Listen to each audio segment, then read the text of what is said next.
Gandhinagar military station ખાતે x servicemen outreach programme હાથ ધરવામાં આવ્યો હતો। ગાંધીનગર મિલિટરી સ્ટેશન ખાતે ગોલ્ડન કટાર ડિવિઝનના નેજા હેઠળ એક એક્સ સર્વિસમેન આઉટરીચ પ્રોગ્રામ હાથ ધરવામાં આવ્યો હતો, જેમાં ગાંધીનગર, દાહોદ, પંચમહાલ, આણંદ અને 5 જિલ્લામાંથી અંદાજે 1200 ભૂતપૂર્વ સૈનિકો, વેટરન્સ અને વીર નારીઓએ હાજરી આપી હતી। આ આઉટરીચ પ્રોગ્રામથી તેમને army welfare placement organisation, directorate of Indian army veterans અને department of ex servicemen welfare દ્વારા કેન્દ્ર સરકારની નવીનતમ ESM સંબંધિત પહેલોથી વાકેફ કરવામાં મદદ મળી હતી। આ દરમિયાન પેન્શન અને સ્પર્શને લગતી ફરિયાદોનું નિવારણ પણ સંબંધિત રેકોર્ડ ઓફિસો, પેન્શનના પ્રતિનિધિઓ અને 4 જિલ્લા સૈનિક બોર્ડ દ્વારા કરવામાં આવ્યું હતું,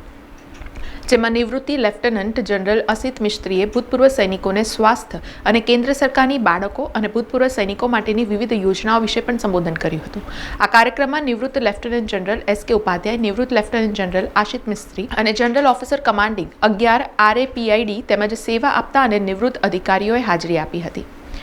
આ કાર્યક્રમમાં મેજર જનરલ ગૌરવ બગ્ગાએ પણ સંબોધન કર્યું હતું। આ દરમિયાન નિસ્વાર્થ સેવાની પ્રશંસા અને કૃતજ્ઞતાના પ્રતીક રૂપે વેટરन्स અને वीर नारियों सम्मान પણ કરવામાં આવ્યું હતું। वेटरन्स रैली में शामिल होते बहुत गर्व अनुभव कर रहा हूँ। आज गांधीनगर में चिलोड़ा मिलिट्री स्टेशन पर गोल्डन कटार डिवीजन ने इधर एक एक्स सर्विसमैन रैली का आयोजन किया है, जो कि आर्म फोर्सेस वेटरन्स डे के उपलक्ष्य में ये रैली आयोजित की गई है। इस रैली के जरिए गुजरात के तमाम एक्स सर्विसमैन, वीर सेनानी और वीर नारी को इकट्ठा किया जाता है और एक दूसरे से मिलन करते हैं और यहाँ पे गौरव सेनानियों के लिए काफ़ी सुविधाएं उपलब्ध की जाती हैं। रैली के दौरान जो इनके इंडिविजुअल कोई प्रॉब्लम्स होते हैं, कोई मुश्किलात होती है, कोई पेंशन का केस होता है, तो उन सबको उसका एक सॉल्यूशन ढूंढने का प्रयास किया जाता है, जिसके लिए अलग अलग ऑफिसेस से, जैसे कि पेंशन का जो ऑफिस है, जो आजकल स्पर्श जिसको कहते हैं, वो है, अलग अलग रिकॉर्ड ऑफिस, इसके अलावा मेडिकल कैंप, कैंटीन की सुविधाएं, ये सब उपलब्ध की जाती है और ये सेना और पूर्व सेनानियों के बीच एक मिलन का अच्छा मौका है। दर वर्षे आवो एक गेट टुगेदर एरिया वाइज करवामां आवे छे, जेमां ए एरियाना आजुबाजुना जेटला बी एक्स सर्विसमेनो छे, वीर नारीओ छे, विधवाओ छे, ए लोकोने अमे बोलावी अने सन्मानित करीए छीए अने बने एटલું એકબીજાની સાથે હળીમળીને ઇન્ટરેક્શન થાય, એકબીજાને ઓળખે, સમજે અને પોતપોતાના જે પ્રોબ્લેમ્સ છે તે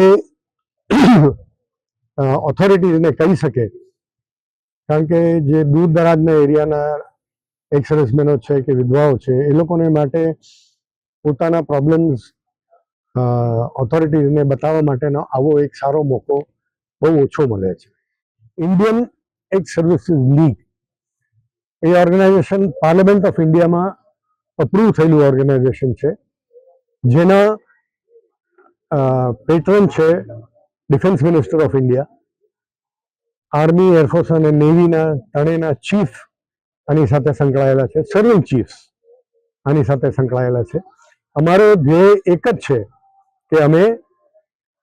વોર વિડોઝ છે, વિડોઝ છે, પછીથી એક્સ સર્વિસમેનો છે, આર્મી, એરફોર્સ, નેવીના જે પણ બધા એ લોકોને કોઈ પણ જાતના પ્રોબ્લેમ હોય, એ લોકોનો મેડિકલનો પ્રોબ્લેમ છે કે વોર વિડોઝનો કે વીર નારીઓના છોકરાઓનો એજ્યુકેશનનો પ્રોબ્લેમ છે, વિડોઝનો કંઈ પ્રોબ્લેમ છે, સરકાર સાથે, સ્ટેટ સરકાર સાથે કે ડિસ્ટ્રિક્ટ એડમિનિસ્ટ્રેશન સાથે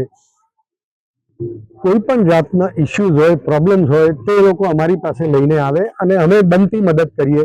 ડિસ્ટ્રિક્ટ લેવલ પર બી, સ્ટેટ લેવલ પર બી। અમારો એક જ મકસદ છે, કોઈ પોલિટિકલ પાર્ટી સાથે સંકળાયેલા નથી અમે। અમારું ધ્યેય એક્સ સર્વિસમેન, વીર નારીઓ, વિડોઝ અને એમના છોકરાઓની સેવા કરવાનો, બસ બીજું કંઈ જ નહીં। સમાચારોના સતત અપડેટ માટે TNN ન્યૂઝને YouTube પર સબસ્ક્રાઇબ કરી બેલ આઇકોન પ્રેસ કરો અને અમારી સાથે જોડાયેલા રહો Facebook, Instagram અને Twitter ઉપર।